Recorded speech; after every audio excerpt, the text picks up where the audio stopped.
Hey folks, welcome back. A few points to start us off for today. First, we're going to spend a little bit of time in this unit of the class reviewing a few key concepts we haven't talked about so much before: locale, location, sense of place. Second, we're going to spend a little bit of time discussing the history of urbanization in very broad terms. Obviously, we're not going to get too far on a single lecture, but I want to give you a few key points to carry into this broader discussion about slums and ad hoc informal urban development overall. Then third, we're going to discuss slums as a place in geopolitical terms. My overriding vision of the way this works is pretty straightforward. Urban slums, favelas, shanty towns have always been defined classically by what they aren't, by what they lack. But in the last couple of decades, we've seen a big push to define them more in terms of what they are, and more in terms of what Flint might call an urban geopolitical code.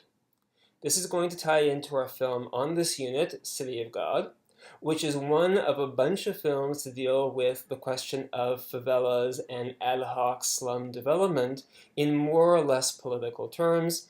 A couple of other films you might be aware of are Slumdog Millionaire and La Haine in French, which stands for hate, and which is one of the earliest films back in the 1990s to really address this question very directly.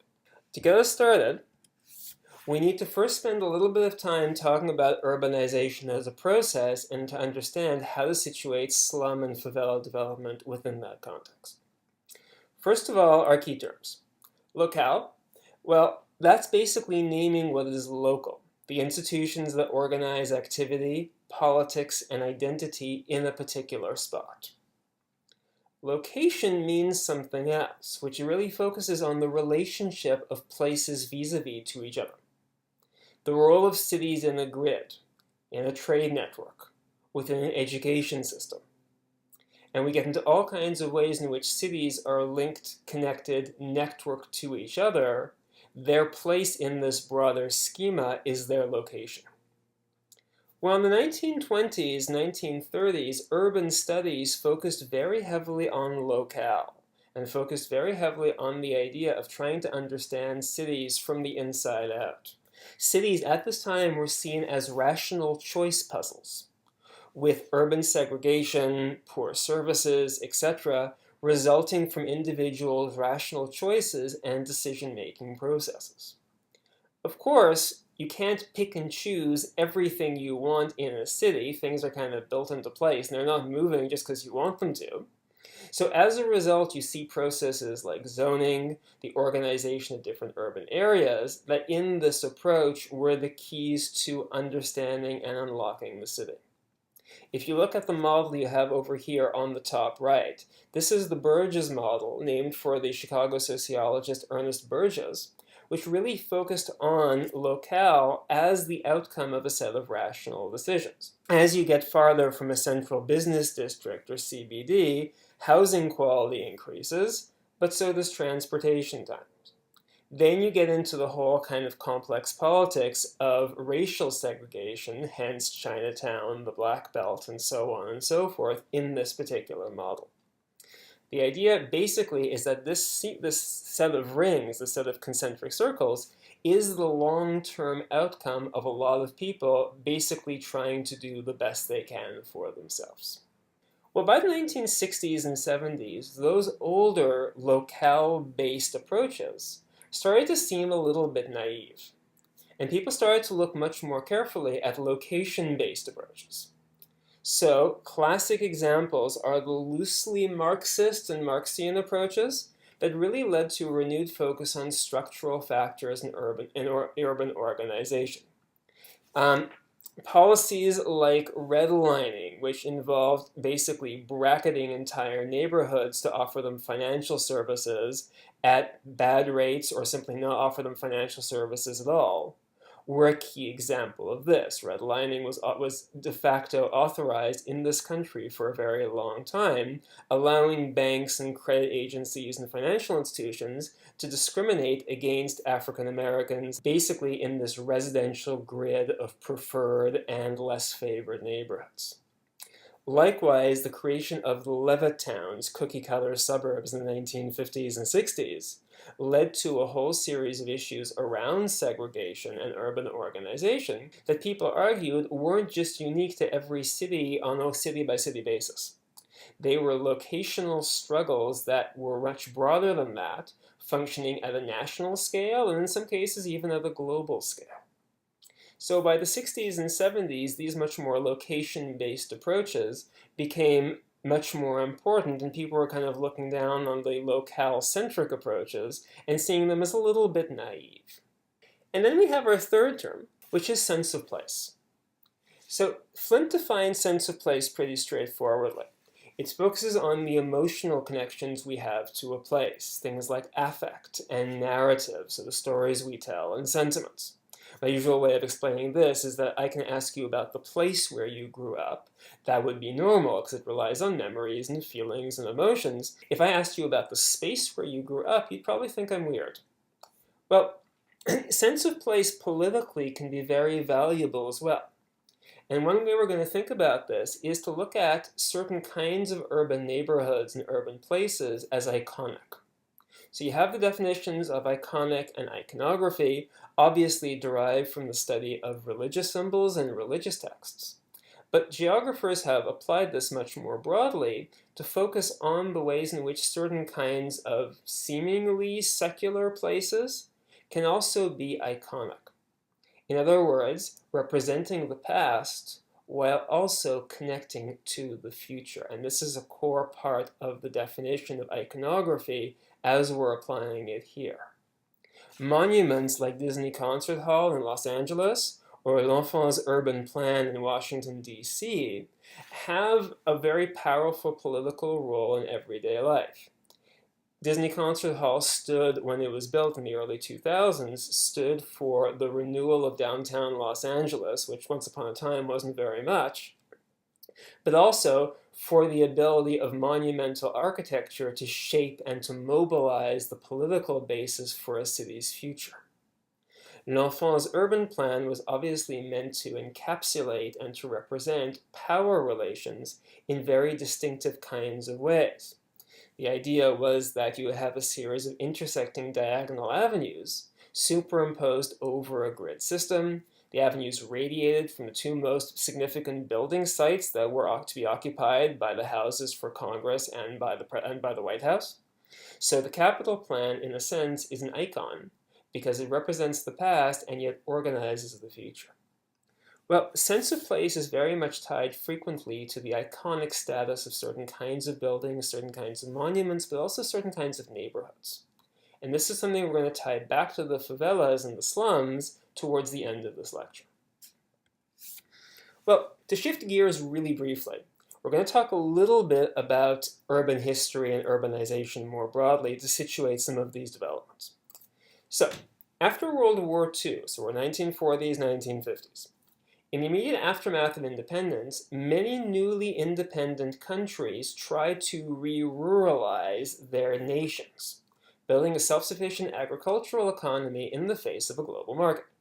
Under colonialism, many of these countries people had been forced off their land into cities and into basically urban poverty. After World War II, they tried to re-engineer and reverse the process. At the same time, these same countries remodeled their capital cities to show that they too could quote-unquote keep up with the Western powers, making these huge, beautiful, jewel-like capital monuments to these newly independent nations. Brasilia is probably the archetypal example of the latter tendency. If you've ever been there or seen images of it, it was designed by the great architect Oscar Niemeyer, who passed away in 2012 at the age of 104. Interesting little factoid. But Brasilia was really the capital built out of the desert to resemble an angel spreading its wings. It is monumental architecture taken to the nth degree. The spaces are huge. The aesthetics are meant to be hugely imposing. James C. Scott, the anthropologist, actually has a really interesting chapter in one of his books on this that really got me thinking about some of these issues. I have a cute little video over here, which actually provides you with some imagery of the creation of Brasilia. It was aired on French national TV in the 1960s, and I was tooling around in some audiovisual databases, and lo and behold, and it really gives you this sense of the city coming up from the desert, so to speak. The parliament buildings, the assembly, the senate. We're going to get to residential structures and complexes very soon in the course of the video. Soon we're going to get to the high modernist church and cathedral, which we're coming up to right now. But you get the general idea. Brasilia was meant to be the jewel. It was meant to be a monument to a newly independent, vibrant country on the world stage. This happened in Brazil, evidently, and it happened in lots of other countries as well, where on the one hand, large numbers of people were re-peasantized and re-ruralized, and I'll just skip back over here. And on the other hand, capital cities were made into these massive phenomenal jewels. Needless to say, in many cases, things did not exactly work out as planned. Partly, the agricultural experiments failed. Green Revolution technology, mechanized agriculture came on board, and lo and behold, developing countries couldn't keep up. As a result, their terms of trade got worse, which is a fancy way of saying that they were not able to trade on a parity level with first world countries. And as Mike Davis chronicles very carefully in one of your readings in this unit, IMF and WTO policies of deregulation and depeasantization helped drive all of those folks who had been encouraged by their governments to go back to the countryside, back again to urban centers. And this was going on even as those cities ceased to be job machines. In other words, even as money and investment was drying up in the capital itself. This created a kind of perfect incubator, or perfect storm, for the creation of informal urban development. Davis himself is extremely critical and unforgiving of the role of the World Bank, the International Monetary Fund, the WTO, the World Trade Organization, in really devastating many rural, self-sufficient rural areas and in driving the creation of slums.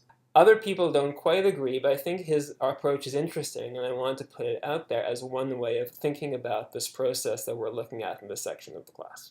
Getting into sort of the history and data on slums themselves. The term slum was first used to describe specific roads or streets in London in the 1820s with very strong moral overtones.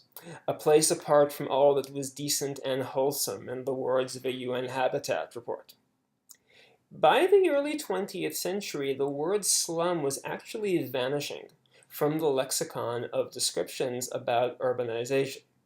The reason is that under the impulse of the reformers and the social progressives that were coming more and more into power in the 20s and 30s, slums were replaced as a term of public policy by other kinds of terms like tenement or hood or urban priority zone.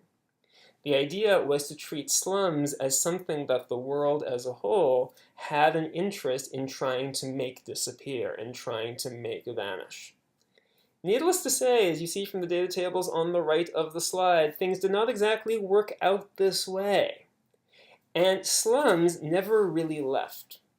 Instead, they reappear throughout the developing world as an adaptation to shifting conditions and circumstances, shifting politics, and the failure of governments to provide public goods for their citizens.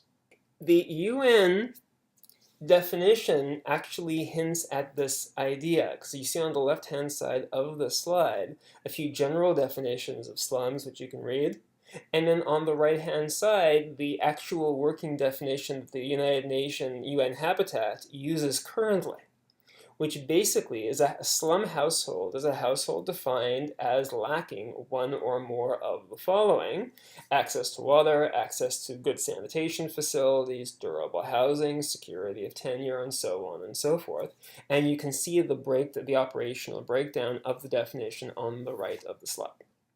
Long story short, the goal is no longer clearance, but improvement and development and progress. And this is something that one of the readings that you guys have in this unit of the class actually gets into in a fair amount of detail.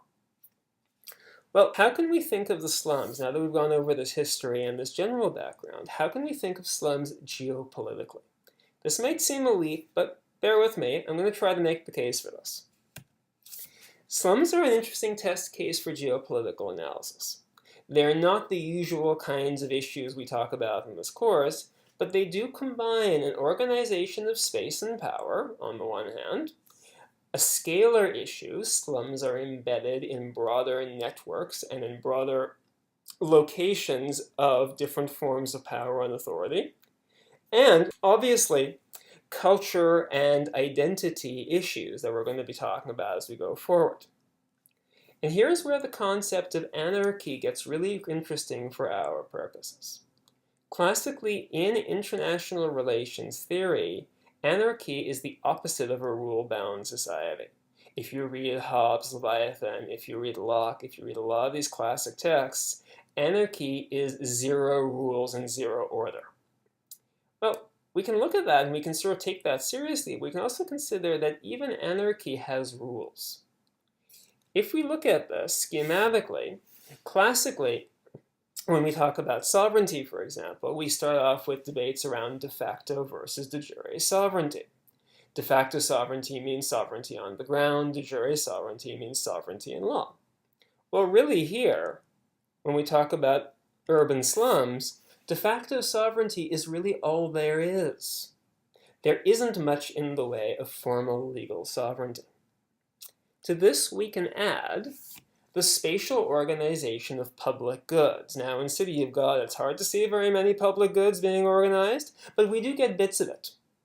And the underlying point is that often in the context of state and urban governance failures, informal organizations, gangs, mafias, sometimes terrorist groups, become the primary purveyors of key public goods and of access to jobs, to clean water, to electricity, to desired apartments or houses, and so on and so forth.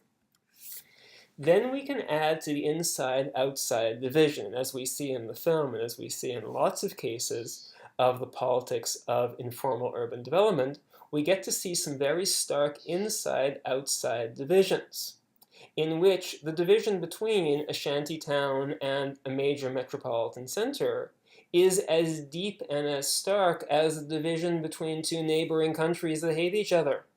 The fact that they're in the same country becomes much less relevant to the organization of people's lives. Last but not least, we see in the last couple of decades slums becoming icons, embedded in the world's geopolitical imagination as ways and as tools through which politics and political identity are and are going to be realistically organized for a long time going forward. This is my particular model for thinking about slum development geopolitically. Obviously, it's not the only one, but this is the way I try to make sense of this topic. And I think you can certainly apply this to City of God and to a number of the films on this theme that are available out there. To wrap up, I really don't have a conclusion, but I do have some questions. Can we talk about slums as an icon of the modern world? Can we see them as places in the sense that Flint discusses them, that is, discusses the concept of place, and not only as emblematic of lack or of failure or of somebody else's disaster? Second, how do we get into the geopolitical code of City of God? And this, of course, will be the basis for your discussion assignment in this unit of the class. And then third, how do we think about the phenomenon of slum tourism today? We have an article that actually goes into this question in a fair amount of detail in Brazil. How do we understand slum tourism in the modern world? And these are the questions and these are the issues that I'm left with, certainly, working through this material that we have in this unit of the class.